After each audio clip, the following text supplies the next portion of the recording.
Tsunami, ಅಪ್ಪ ಜೈಲು ಪಾಲು, ಮಗನ ಸುಳಿವೇ ಇಲ್ಲ. ಗ್ರೀಸ್, ಸ್ಪೇನ್, ಫ್ರಾನ್ಸ್, ಜರ್ಮನಿ, ಎಲ್ಲಿದ್ಯಪ್ಪ ಪ್ರಜ್ವಲ್? ಅತ್ತ ಪ್ರಜ್ವಲ್ನು ಪತ್ತೆ ಇಲ್ಲ, ಇತ್ತ ಸೂತ್ರಧಾರನ ಬಂಧನವಿಲ್ಲ. ಕೆಕೆ ಗೆಸ್ಟ್ ಹೌಸ್ನಲ್ಲಿ ಸಂತ್ರಸ್ತೆಯರು ಆರೋಪಕ್ಕೆ ಪರಮೇಶ್ವರ್ ಹೇಳಿದ್ದೇನು? ಪೆನ್ ಡ್ರೈವ್ ಸಂಕಷ್ಟ, ರಾಜ್ಯಪಾಲರ ಭೇಟಿ ಮಾಡಿದ್ದೇಕೆ ಎಚ್ಡಿಕೆ? ಇದು ಈ ಹೊತ್ತಿನ ವಿಶೇಷ. ಪ್ರಜ್ವಲ್ ಸುತ್ತಾಟ, ದಳಪತಿಗಳಿಗೆ ಸಂಕಟ. ದಿನೇ ದಿನೇ ಈ ಪೆನ್ ಡ್ರೈವ್ ಪ್ರಕರಣದಿಂದಾಗಿ ದಳಪತಿಗಳಿಗೆ ಸಂಕಷ್ಟ ಎದುರಾಗ್ತಿದೆ. ಆದಷ್ಟು ಬೇಗ ಈ ಪೆನ್ ಡ್ರೈವ್ ಕೇಸ್ನಿಂದಾಗಿ ಕೊಳೆ ಕಳ್ಕೊಳ್ಬೇಕು ಅಂತ ನೋಡ್ತಿದ್ದಾರೆ. ಆದ್ರೆ ಪ್ರಮುಖ ಆರೋಪಿ ಪ್ರಜ್ವಲ್ ಮಾತ್ರ ಡೋಂಟ್ ಕೇರ್ ಅನ್ನೋ ಹಾಗೆ ಅದೆಲ್ಲಿ ಅಡಗಿ ಕುಳಿತಿದ್ದಾನೋ ಏನೋ ಗೊತ್ತಿಲ್ಲ. ಯಾರ ಕಣ್ಣಿಗೂ ಕಾಣ್ತಿಲ್ಲ, ಯಾರ ಕೈಗೂ ಸಿಕ್ತಿಲ್ಲ. ಇತ್ತ ಎಸ್ಐಟಿ ಕೂಡ ಪ್ರಜ್ವಲ್ನ ಪತ್ತೆಗಾಗಿ ತಲೆ ಕೆಡಿಸ್ಕೊಂಡಿದೆ. ಎಲ್ಲ ಏರ್ಪೋರ್ಟ್ಗಳಲ್ಲೂ ಹದ್ದಿನ ಕಣ್ಣಿರಿಸಲಾಗಿದೆ. ಒಂದು ರೀತಿಯಲ್ಲಿ ಇಲ್ಲಿ ದಳಪತಿಗಳಿಗೆ ಸಂಕಟ ಆಗ್ತಿದ್ರೆ, ಅತ್ತ ಪ್ರಜ್ವಲ್ ಎಲ್ಲಂದ್ರಲ್ಲಿ ಸುತ್ತಾಡ್ಕೊಂಡು ತನಗೂ ಇದಕ್ಕೂ ಸಂಬಂಧವೇ ಇಲ್ಲ ಅನ್ನೋ ಹಾಗೆ ಹಾಯಾಗಿದ್ದಾನೆ. ಯಾರ ಮೇಲೆ ದೌರ್ಜನ್ಯ ನಡೆದಿದೆ ಅವರಿಗೆ ನ್ಯಾಯ ಸಿಗಬೇಕು. ಯಾರು ಈ ತಪ್ಪು ಮಾಡಿದ್ದಾರೆ ಅವರಿಗೆ ಶಿಕ್ಷೆ ಆಗಬೇಕು. ಈ ತರದ್ದು ಸ್ಟೋರಿಗಳು ಸಿನಿಮಾದಲ್ಲಿ ಬಂದ್ಬಿಟ್ಟಿದ್ದಾವೆ. ಇಂಥ ಸ್ಟೋರಿಗಳಿಗೆ ಕಥಾನಾಯಕನೂ ಬೇಕಲ್ಲ. ಒಬ್ಬ ಕಥಾನಾಯಕನ ನನ್ನನ್ನು ಮಾಡ್ಕೊಂಡವರಲ್ವಾ ಶಿವಕುಮಾರ್ ಅವರು. ನಾನು ಏನು ಹೇಳಬೇಕು ಎಲ್ಲ ಮುಗಿದೋಗಿದೆ. ಏನು ಹೇಳೋದೇನಿಲ್ಲ, ಮಿಕ್ಕಿದೆಲ್ಲ ಅಸೆಂಬ್ಲಿಲಿ ಮಾತಾಡೋದು ನಡೀಲಿ. ಅವ್ರು ಹೇಳಿದ್ದಕ್ಕೆಲ್ಲ ನಾವು ಉತ್ತರ ಕೊಡಬೇಕು ಅಂತೇನಿಲ್ಲ. ಎಲ್ಲ SITನವರು ಅವ್ರ ತನಿಖೆ ನಡೆಸ್ತಾ ಇದ್ದಾರೆ. ಬಹಳ ಗಂಭೀರವಾಗಿ ಅದನ್ನು ನಾವು ಸರ್ಕಾರದಲ್ಲಿ ಅದನ್ನು ತಗೊಂಡಿದ್ದೇವೆ. ಪೆನ್ ಡ್ರೈವ್ ಸುನಾಮಿ, ಅಪ್ಪ ಜೈಲು ಪಾಲು, ಮಗನ ಸುಳಿವೇ ಇಲ್ಲ. ಗ್ರೀಸ್, ಸ್ಪೇನ್, ಫ್ರಾನ್ಸ್, ಜರ್ಮನಿ, ಎಲ್ಲಿದೆಯಪ್ಪ ಪ್ರಜ್ವಲ್? ಅತ್ತ ಪ್ರಜ್ವಲ್ಲು ಪತ್ತೆ ಇಲ್ಲ, ಇತ್ತ ಸೂತ್ರಧಾರನ ಬಂಧನವಿಲ್ಲ. ಕೆಕೆ ಗೆಸ್ಟ್ ಹೌಸ್ ನಲ್ಲಿ ಸಂತ್ರಸ್ತೆಯರು ಆರೋಪಕ್ಕೆ ಪರಮೇಶ್ವರ್ ಹೇಳಿದ್ದೇನು? ಪೆನ್ ಡ್ರೈವ್ ಸಂಕಷ್ಟ, ರಾಜ್ಯಪಾಲರ ಭೇಟಿ ಮಾಡಿದ್ದೇಕೆ ಎಚ್ಡಿಕೆ? ರಾಜ್ಯದಲ್ಲಿ ಪೆನ್ ಡ್ರೈವ್ ಪ್ರಕರಣ ಒಂದ್ ರೀತಿಯಲ್ಲಿ ಭಾರಿ ಸಂಚಲನ ಮೂಡಿಸಿದ್ದು, ಇದರಿಂದ ಹೊರಗೆ ಬರೋದು ಹೇಗೆ ಅಂತ ದಳಪತಿಗಳು ದಿನೇ ದಿನೇ ಯೋಚನೆ ಮಾಡೋದ್ರಲ್ಲೇ ಸೊರಗು ಹೋಗಿದ್ದಾರೆ. ಪ್ರಜ್ವಲ್ ಮಾಡಿದ ಕರ್ಮಕಾಂಡದಿಂದಾಗಿ ಪಕ್ಷ, ಕುಟುಂಬ ಅಷ್ಟೇ ಯಾಕೆ ಇಡೀ ರಾಜ್ಯವೇ ತಲೆ ತಗ್ಸೋ ಹಾಗಾಗಿದೆ. ರಾಜಕೀಯ ವಿರೋಧಿಗಳಿಗಂತೂ ಭಾರಿ ಬ್ರಹ್ಮಾಸ್ತ್ರವೇ ಸಿಕ್ಕಿದ್ದು, ಇದರಿಂದ ಏನೇನೆಲ್ಲ ಸಾಧಿಸ್ಕೊಳ್ಬೇಕು ಅದನ್ನೆಲ್ಲ ಸಾಧಿಸ್ಕೊಳ್ಳೋದಕ್ಕೆ ಮುಂದಾಗ್ತಿದ್ದಾರೆ. ಇತ್ತ ರೇವಣ್ಣ ನೋಡಿದ್ರೆ ಅನಾರೋಗ್ಯದಿಂದ ಜೈಲಿನಲ್ಲೇ ಕಾಲ ಕಳೆಯೋ ಹಾಗಾಗಿದೆ. ಅತ್ತ ಕುಮಾರಸ್ವಾಮಿ ತಾನು ಈ ವಿಷಯದಲ್ಲಿ ಏಕಾಂಗಿಯಾಗಿ ಹೋರಾಟ ಮಾಡೋದಕ್ಕೆ ಸಿದ್ಧ ಅಂತ ಪಕ್ಷದಿಂದ ಈ ಪೆನ್ ಡ್ರೈವ್ ಕೊಳೆ ಕಳೆದುಕೊಳ್ಳೋದಕ್ಕೆ ಏನೆಲ್ಲ ಮಾಡಬೇಕು ಅದನ್ನ ಮಾಡ್ತಾ ಇದ್ದಾರೆ. ಇದೆಲ್ಲದರ ಮಧ್ಯೆ ಇತ್ತ ಮಂಡ್ಯದಲ್ಲಿ SITಯಿಂದ ನ್ಯಾಯ ಸಿಗೋ ನಂಬಿಕೆ ಇಲ್ಲ, ಪ್ರಕರಣವನ್ನ CBIಗೆ ವಹಿಸಬೇಕು ಅಂತ JDS ಪ್ರತಿಭಟನೆ ಮಾಡಿದ್ದಲ್ದೆ DKಶಿ ಹಾಗೂ ಶಿವರಾಮೇಗೌಡ ಅವರ ಪ್ರತಿಕೃತಿ ದಹಿಸಿ ಆಕ್ರೋಶ ಹೊರಹಾಕಿದ್ದಾರೆ. ಏನು ಪ್ರಕರಣ ಇಷ್ಟೆಲ್ಲ ದೊಡ್ಡದಾಗೋದಕ್ಕೆ ಕಾರಣವೇ ಪ್ರಜ್ವಲ್ ತಲೆ ಮರೆಸ್ಕೊಳ್ದೆ ಹೋಗದೆ ಇದ್ರೆ, ಅಥವಾ ತಾನು ಪಡೆದಿದ್ದಂತಹ 7 ದಿನಗಳ ಕಾಲದ ಗಡುವು ಮುಗಿತಾ ಇದ್ದ ಹಾಗೆ ಬಂದು SIT ಮುಂದೆ ಹಾಜರಾಗಿದ್ರು ಕೂಡ ಇಷ್ಟೆಲ್ಲ ಆಗ್ತಾ ಇರ್ಲಿಲ್ವೇನೋ. ಅಪ್ಪನನ್ನ ಅರೆಸ್ಟ್ ಮಾಡಿದ್ರೆ ಮಗ ಎಲ್ಲಿದ್ರೂ ಬರ್ತಾರೆ ಅನ್ನೋ SIT ನಿರೀಕ್ಷೆಯೂ ಕೂಡ ಹುಸಿಯಾಗಿದೆ. ಅಸಲಿಗೆ ಪ್ರಜ್ವಲ್ ಯಾವ ದೇಶದಲ್ಲಿದ್ದಾರೆ ಅನ್ನೋದ್ರ ಬಗ್ಗೆ ಚಿಕ್ಕ ಸುಳಿವು ಕೂಡ ಸಿಕ್ಕಿಲ್ಲ. ಪ್ರಜ್ವಲ್ ಪ್ರವಾಸದ ಬಗ್ಗೆ ಎಂಟ್ರಿ ಆಗಿದೆ ಅಷ್ಟೇ, ಆದ್ರೆ ಅಲ್ಲಿಂದ ಅದ್ಯಾವ ದೇಶಕ್ಕೆ ಹಾರಿದ್ದಾನೆ ಅನ್ನೋದ್ರ ಬಗ್ಗೆ ಮಾತ್ರ ಮಾಹಿತಿನೇ ಸಿಗ್ತಾ ಇಲ್ಲ. ಇದಾಗ್ಲೇ 197 ದೇಶಗಳಿಗೆ ಬ್ಲೂ ಕಾರ್ನರ್ ನೋಟಿಸ್ ಕೊಟ್ಟಾಗಿದೆ. ಇದೆಲ್ಲದರ ನಡುವೆ ಪ್ರಜ್ವಲ್ ಶೆಂಗನ್ ವೀಸಾದೊಂದಿಗೆ ಜರ್ಮನಿಗೆ ತೆರಳಿರೋದಾಗಿ ವಿಷಯ ಹೊರಬಿದ್ದಿದೆ. ಎಲ್ಲಿರುವನು ಪ್ರಜ್ವಲ್? ಆಸ್ಟ್ರೇಲಿಯಾ, ಬೆಲ್ಜಿಯಂ, ಮಾಲ್ಟಾ, ಫಿನ್ಲ್ಯಾಂಡ್ನಲ್ಲ, ಅಥವಾ ಪೋಲ್ಯಾಂಡ್, ಸ್ವೀಡನ್, ಇಟಲಿ, ಹಂಗೇರಿ, ಗ್ರೀಸ್ನಲ್ಲ. ಅಪ್ಪ ಇಲ್ಲಿ ಅನಾರೋಗ್ಯದ ನಡುವೆ ಜೈಲು ಸೇರ್ಕೊಂಡಿದ್ದಾರೆ. ಇಡೀ ತಮ್ಮ ಜೀವಮಾನದಲ್ಲಿ ಎಲ್ಲಿಯೂ ಒಂದು ಕಪ್ಪು ಚುಕ್ಕಿಯನ್ನು ಮೈಗಚ್ಚಿಕೊಂಡವರಲ್ಲ. ಈ ವಯಸ್ಸಿನಲ್ಲಿ ಮಗ ಮಾಡಿದಂತಹ ಅನಾಚಾರಕ್ಕೆ ತಂದೆ ಜೈಲು ಸೇರುವಂತಾಗಿದೆ. ಇದಕ್ಕಾಗಿ ರೇವಣ್ಣ ಕೂಡ ಕಣ್ಣೀರು ಹಾಕಿದ್ದಾರೆ. ಇಂತಹ ಟೈಮ್ನಲ್ಲಾದ್ರೂ ಪ್ರಜ್ವಲ್ SIT ಮುಂದೆ ಹಾಜರಾಗಿ ವಿಚಾರಣೆಯನ್ನ ಫೇಸ್ ಮಾಡಬೇಕಾಗಿತ್ತು. ಆದ್ರೆ ಆತನ ನಡೆ ನೋಡಿದ್ರಂತೂ ಇದಕ್ಕೂ ನನಗೂ ಸಂಬಂಧನೇ ಇಲ್ಲ, ಯಾರಿಗಾದ್ರೆ ಏನಂತೆ, ನನಗೆ ಯಾವ ರೀತಿಯಲ್ಲೂ ತೊಂದರೆ ಆಗಬಾರ್ದು ಅನ್ನೋ ಹಾಗೆ ಅದ್ಯಾವ ದೇಶದಲ್ಲಿ ತಲೆ ಮರೆಸ್ಕೊಂಡಿದ್ದಾರೋ ಏನೋ ಗೊತ್ತಿಲ್ಲ. 197 ದೇಶಗಳಿಗೆ ಬ್ಲೂ ಕಾರ್ನರ್ ನೋಟಿಸ್ ಕೊಟ್ಟರೂ ಕೂಡ ಪ್ರಜ್ವಲ್ ರೇವಣ್ಣ ಎಲ್ಲಿದ್ದಾರೆ ಅಂತ ಭೂತ ಕನ್ನಡಿ ಹಾಕಿ ಹುಡುಕುವಂತಾಗಿದೆ. ಇದೀಗ ಪ್ರಜ್ವಲ್ ರೇವಣ್ಣ ಶೆಂಗನ್ ವೀಸಾದೊಂದಿಗೆ ಜರ್ಮನಿ ಪ್ರವಾಸ ಹೊರಟಿದ್ದಾರೆ ಅನ್ನೋ ವಿಷಯ ಭಟಾ ಬಯಲಾಗಿದೆ. ಏನಿದು ಶೆಂಗನ್ ವೀಸಾ? 26 ಯುರೋಪ್ ದೇಶಗಳನ್ನ ಒಳಗೊಂಡಂತಹ ಒಕ್ಕೂಟವೇ ಶೆಂಗನ್. ಈ ಶೆಂಗನ್ ವೀಸಾ ಹೊಂದಿದ್ರೆ 26 ದೇಶಗಳಿಗೂ ಕೂಡ ಭೇಟಿಯನ್ನ ನೀಡಬಹುದು. ಇನ್ನು ಈ ವೀಸಾದ ಅವಧಿ 90 ದಿನ. ಯುರೋಪಿಯನ್ ದೇಶಗಳ ಪ್ರಯಾಣ ಮಾಡೋರ್ಗೆ ಈ ಶೆಂಗನ್ ವೀಸಾ ಲಭ್ಯವಾಗಲಿದೆ. ಹಾಗಾಗಿ ಇದೀಗ ಶೆಂಗನ್ ವೀಸಾ ಪಡೆದಿರುವಂತಹ ಪ್ರಜ್ವಲ್ ಆಸ್ಟ್ರೇಲಿಯಾ, ಬೆಲ್ಜಿಯಂ, ಬಲ್ಗೇರಿಯಾ, ಚೆಕ್ ರಿಪಬ್ಲಿಕ್ನಲ್ಲಿ, Denmark, Ireland, Finland, France, Germany, Greece, Hungary, Italy, Malta, Netherland, Poland, Portugal, Sweden, Spain ಹೀಗೆ ನಾನಾ ಕಡೆಗಳಲ್ಲಿ ಪ್ರಜ್ವಲ್ನ ಹುಡುಕಾಟ ಆಗ್ತಾ ಇದೆ. ಇನ್ನೆರಡು ದಿನದಲ್ಲಿ ಪ್ರಜ್ವಲ್ ಇರೋ ಲೊಕೇಶನ್ ಗೊತ್ತಾಗಬಹುದು ಎನ್ನಲಾಗ್ತದೆ. ಪೆನ್ ಡ್ರೈವ್ ಕೇಸ್, ಡಿಕೆ ನಡುವೆ ನಿಲ್ಲದ ಜಟಾಪಟಿ, ಬ್ಲಾಕ್ ಮೇಲರ್ ಹೇಳಿಕೆಗೆ ಡಿಕೆ ಕಿಡಿ, ಅಸೆಂಬ್ಲಿಯಲ್ಲಿ ಮಾತಾಡೋಣ ಎಂದ ಡಿಕೆಶಿ. ಇನ್ನು ಪೆನ್ ಡ್ರೈವ್ ಸೀಕ್ರೆಟ್ ರಾಜ್ಯದಲ್ಲಿ ಸ್ಫೋಟವಾಗಿದೆ ತಡ. ರಾಜ್ಯದಲ್ಲಿ ಮಿಂಚಿನ ಸಂಚಲನ ಉಂಟಾಗಿತ್ತು. ಆದ್ರೆ ಪೆನ್ ಡ್ರೈವ್ ಓಕೆ, ಆದ್ರೆ ಇದನ್ನ ಊರೆಲ್ಲ ಹಂಚಿದ್ಯಾಕೆ? ಹಂಚಿ ಜಿಲ್ಲೆಯ ಹೆಣ್ಮಕ್ಳ ಮಾನ ಕಳೆದಿದ್ದೀರಾ? ಪೆನ್ ಡ್ರೈವ್ ಹಂಚಿಕೆಯ ಸೂತ್ರಧಾರನ ಬ್ಯಾಕ್ ಸಪೋರ್ಟ್ ಡಿಕೆಶಿಯ ರಕ್ಷಣೆಯಿಂದಾನೆ ಪ್ರಜ್ವಲ್ ಮಾಚಿ ಕಾರು ಚಾಲಕ ಕಾರ್ತಿಕ್ ಇಷ್ಟೆಲ್ಲ ಮಾಡಿದ್ದು. ಇಡೀ ಪ್ರಕರಣದ ಕಥಾನಾಯಕ ಪ್ರೊಡ್ಯೂಸರ್, ಡೈರೆಕ್ಟರ್ ಡಿಕೆಶಿ ಅಂತ ಡಿಕೆ ಆರೋಪ ಮಾಡಿದ್ರು. ಅದಕ್ಕೆ ಡಿಕೆಶಿ ಅವರು ಏನೇನ್ ಹೇಳಿದ್ದಾರೋ ಅದೆಲ್ಲ ಅವರೇ ಅಂತ ಟಾಂಗ್ ಕೊಟ್ಟಿದ್ರು. ಈಗ ಅದಕ್ಕೆ ಕುಮಾರಸ್ವಾಮಿ ನನ್ನ ಕಥಾನಾಯಕನಾಗಿ ಅಕ್ಸೆಪ್ಟ್ ಮಾಡಿದ್ದಾರೆ, ಇರ್ಲಿ ಅಂತ ಡಿಕೆಶಿ ವಿರುದ್ಧ ವಾಗ್ದಾಳಿ ನಡೆಸಿದ್ರು. ನಾನೇ ಪ್ರೊಡ್ಯೂಸರು, ನಾನೇ ಡೈರೆಕ್ಟ್ರು, ನಾನೇ ಕಥಾನಾಯಕರು. ಏಕೆಂದ್ರೆ ಬಹುಶಃ ಯಾವುದೋ ಒಂದು ಮಲಯಾಳಿ ಪಿಕ್ಚರ್ ಬಂತಲ್ಲ, ರವಿಚಂದ್ರನ್ ಮಾಡಿರೋದು ಕನ್ನಡದಲ್ಲಿ, ಈ ಥರದ್ದು ಸ್ಟೋರಿಗಳು ಸಿನಿಮಾದಲ್ಲಿ ಬಂದುಬಿಟ್ಟಿದ್ದಾವೆ. ಇಂಥ ಸ್ಟೋರಿಗಳಿಗೆ ಕಥಾನಾಯಕನೂ ಬೇಕಲ್ಲ, ಒಬ್ಬ ಕಥಾನಾಯಕನ ನನ್ನನ್ನು ಮಾಡ್ಕೊಂಡವ್ರಲ್ವಾ ಶಿವಕುಮಾರ್ ಅವರು. ಸಂತೋಷ, ಕಥಾನಾಯಕನಾಗಿ ಅಕ್ಸೆಪ್ಟ್ ಮಾಡ್ಕೊಂಡವ್ರೆ, ಇರ್ಲಿ ಬನ್ನಿ. ಅಷ್ಟೇ ಅಲ್ಲ, ಡಿಕೆಶಿ ಕೈವಾಡ ಇರೋ ಕೇಸ್ನಿಂದ ಯಾವುದೇ ರೀತಿಯಲ್ಲೂ ನ್ಯಾಯ ಸಿಗೋದಿಲ್ಲ, ತನಿಖೆ ಸಮರ್ಪಕವಾಗಿ ನಡೆಯೋಲ್ಲ ಅನ್ನೋ ಕಾರಣಕ್ಕೆ ಸಿಬಿಐ ತನಿಖೆಗೆ ವಹಿಸೋ ಸಂಬಂಧವಾಗಿ ರಾಜ್ಯಪಾಲರ ಭೇಟಿಗೆ ಕುಮಾರಸ್ವಾಮಿ ನಿರ್ಧಾರ ಮಾಡಿದ್ರು. ಇದಕ್ಕೆ ಪ್ರತಿಕ್ರಿಯಿಸಿದಂತಹ ಡಿಕೆಶಿ ಅವರನ್ನ ಹಿಡ್ಕೊಂಡಿರೋರು ಯಾರು, ಕಟ್ ಹಾಕಿರೋರು ಯಾರು, ಹೋಗ್ಲಿ ಬಿಡಿ, ನಾನು ಏನ್ ಹೇಳಬೇಕೋ ಎಲ್ಲವನ್ನ ಹೇಳಿದ್ದಾಗಿದೆ, ಮಿಕ್ಕಿದ್ದು ಅಸೆಂಬ್ಲಿಯಲ್ಲಿ ಮಾತಾಡೋಣ ಅಂತ ಹೇಳಿ ಹೊರಟು ಬಿಟ್ರು. ಯಾರ ಹತ್ರ ಏನು, ನನ್ನ ಹತ್ರ ಎಷ್ಟು ಕೇಳ್ತೀರಾ, ಏನು ಕೇಳ್ತೀರಾ? ನಾನು ಏನು ಹೇಳಬೇಕು ಎಲ್ಲ ಮುಗಿದೋಗಿದೆ. ಏನು ಹೇಳೋದೇನಿಲ್ಲ, ಮಿಕ್ಕಿದೆಲ್ಲ ಅಸೆಂಬ್ಲಿಲಿ ಮಾತಾಡೋದು. ನಡೀವಿ. ಕುಮಾರಸ್ವಾಮಿ ಅವರು ಇವತ್ತು ರಾಜಭವನಕ್ಕೆ ಭೇಟಿ ನೀಡಿಕೊಂಡು ಈ ಪ್ರಕರಣವನ್ನು ಸಿಬಿಐ ತನಿಖೆ ಕೊಡಿಸಿ ಅಂತ ಹೋರಾಟ ಮಾಡಿದ್ದಾರೆ. ನಿಲ್ಸ್ಕೊಂಡಿರೋರು ಯಾರು, ಕಟ್ಟಾಕಿರೋರು ಯಾರು?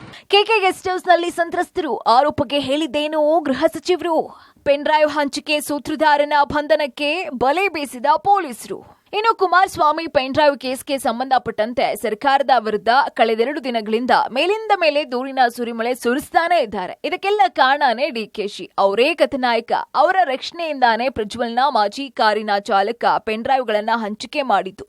ಆತನ ಬೆನ್ನಿಗೆ ಡಿಕೆಶಿ ನಿಂತಿರೋ ಕಾರಣಕ್ಕೆ ಇಲ್ಲಿ ತನಕ ಆತನ ಬಂಧನ ಆಗಿಲ್ಲ ಅಂತ ದೂರಿದ್ರು. ಆದ್ರೆ ಹೀಗೆ ದೂರಿದ ಬೆನ್ನಲ್ಲೇ ಇತ್ತ ಕಾರ್ತಿಕ್ ಹಾಗೂ ಇತರರು ಕೈ ಜೋಡಿಸಿದ್ದಾರೆ ಎನ್ನಲಾದಂತಹ ಪುಟ್ಟಿ ಅಲಿಯಾಸ್ ಪುಟ್ರಾಜ್, ನವೀನ್ ಗೌಡ ಹಾಗೂ ಚೇತನ್ ಅವರ ಜಾಮೀನು ಅರ್ಜಿ ವಜಾಗೊಂಡಿತ್ತು. ಅಷ್ಟೇ ಅಲ್ಲ, ಇದೀಗ ಇವರ ಬಂಧನಕ್ಕೂ ಕೂಡ ಪೊಲೀಸರು ಬಲೆ ಬೀಸಿದ್ದಾರೆ. ಇನ್ನು ಇದೆಲ್ಲದರ ಜೊತೆಗೆ ಕುಮಾರಸ್ವಾಮಿ ಮತ್ತೊಂದು ಆರೋಪ ಮಾಡಿದ್ರು. ಸಂತ್ರಸ್ತಿಯರನ್ನೆಲ್ಲ ಗೆಸ್ಟ್ ಹೌಸ್ ನಲ್ಲಿ ಇರಿಸಿಕೊಂಡು ಟ್ರೈನಿಂಗ್ ಮಾಡಲಾಗ್ತಾ ಇದೆ, ಬಲವಂತವಾಗಿ ಹೇಳಿಕೆಯನ್ನ ಪಡಿತಿದ್ದಾರೆ ಅಂತೆಲ್ಲ ಆರೋಪ ಮಾಡಿದ್ರು. ಇದಕ್ಕೆ ಸಂಬಂಧಪಟ್ಟಂತೆ ಗೃಹ ಸಚಿವರನ್ನ ಕೇಳಿದ್ರೆ ಅವರು ಆರೋಪಿಸಿದ್ದಕ್ಕೆಲ್ಲ ನಾವು ಉತ್ತರ ಕೊಡೋದಿಕ್ಕೆ ಆಗೋದಿಲ್ಲ, ಎಸ್ಐಟಿ ತನಿಖೆ ಗಂಭೀರವಾಗಿಯೇ ನಡೀತಾ ಇದೆ, ಯಾರ್ಯಾರು ಟೀಕೆ ಟಿಪ್ಪಣಿಗಳನ್ನ ಮಾಡ್ತಾರೆ ಅಂತ ನಾವು ಅದಕ್ಕೆಲ್ಲ ಉತ್ತರ ಕೊಡೋದಿಕ್ಕೆ ಆಗತ್ತಾ? ಎಸ್ಐಟಿಗೆ ಬೇಕಾದಷ್ಟು ಫ್ರೀಡಮ್ ಕೊಟ್ಟಿದ್ದೀವಿ, ಅವರು ವರದಿ ಕೊಟ್ಟ ಮೇಲೇನೆ ನಮಗೂ ಗೊತ್ತಾಗೋದು ಅಂತ ಪರಮೇಶ್ವರ್ ತಿಳಿಸಿದ್ರು. ಅವ್ರು ಹೇಳಿದ್ದಕ್ಕೆಲ್ಲ ನಾವು ಉತ್ತರ ಕೊಡಬೇಕು ಅಂತೇನಿಲ್ಲ. ಎಲ್ಲ SITನವರು ಅವ್ರ ತನಿಖೆ ನಡೆಸ್ತಾ ಇದ್ದಾರೆ.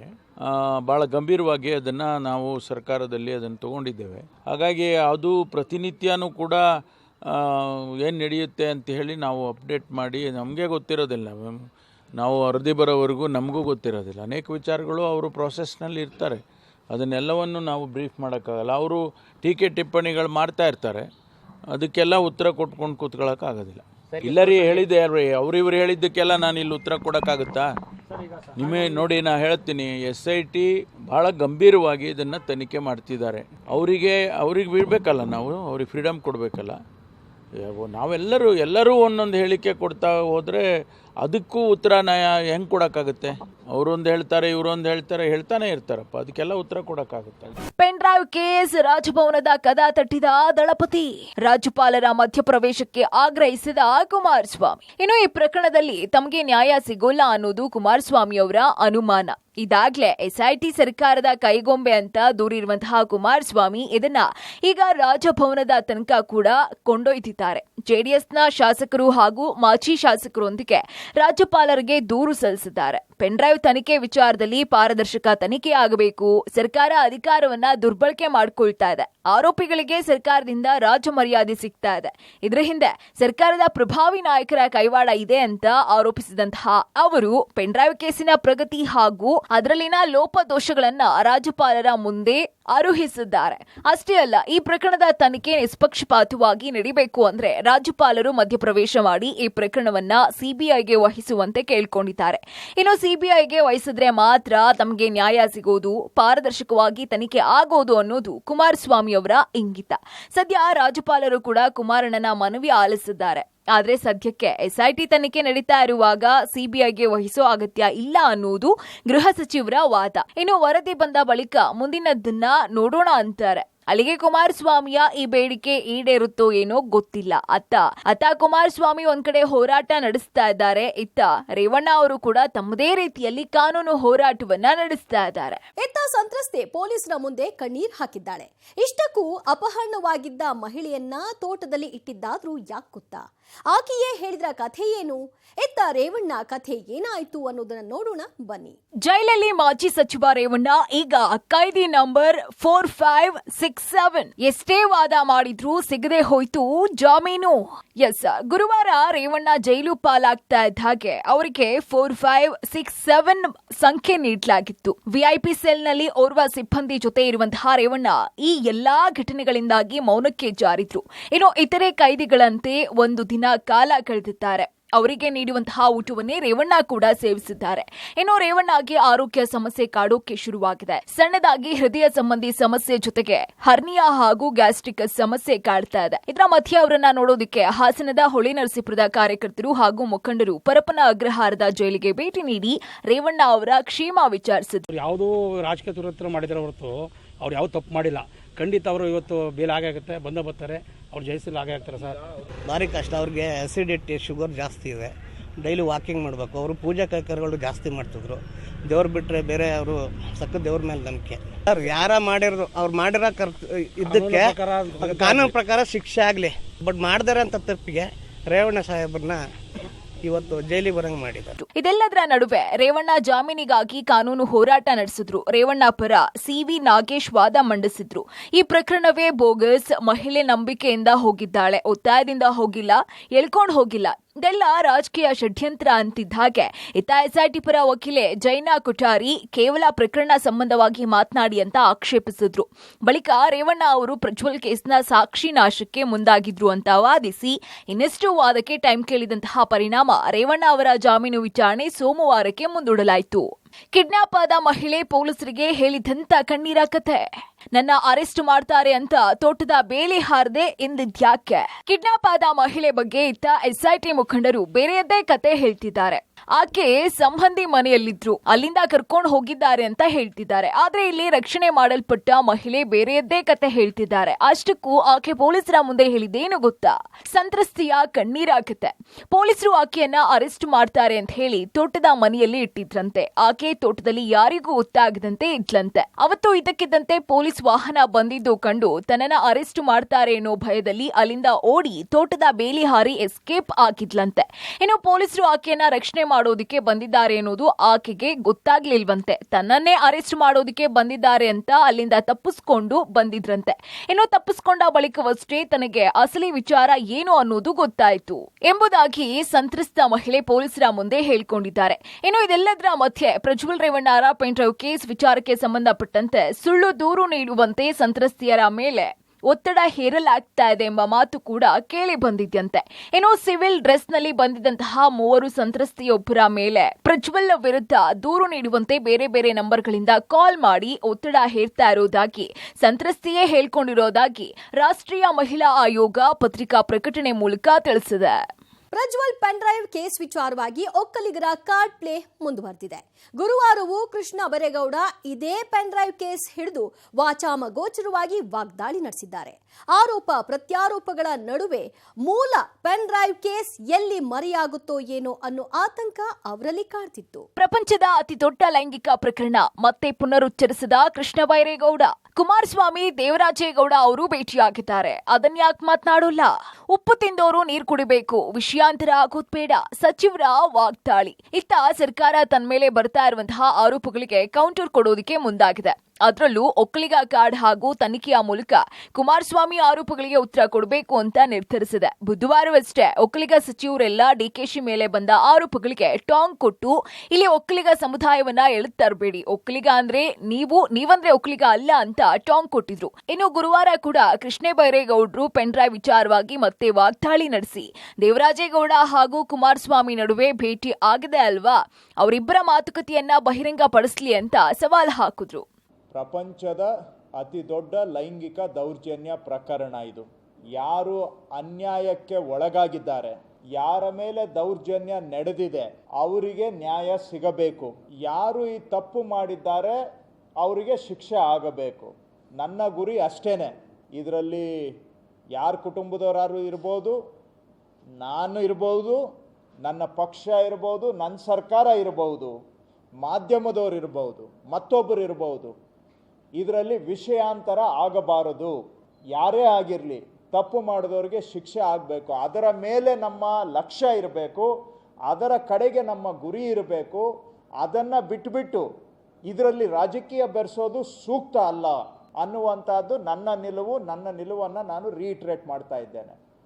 ಇದನ್ನ ನಾವು ವಿಷಯಾಂತರ ಮಾಡೋದು ಬೇಡ ಅಂತೇಳಿ. ಇನ್ನು ಪ್ರಜ್ವಲ್ ಪೆನ್ ಡ್ರೈವ್ ವಿಚಾರ ಆರೋಪ ಪ್ರತ್ಯಾರೋಪದ ನಡುವೆ ದಿನಕ್ಕೊಂದು ತಿರುವನ್ನ ಪಡ್ಕೊಳ್ತಾ ಇದೆ.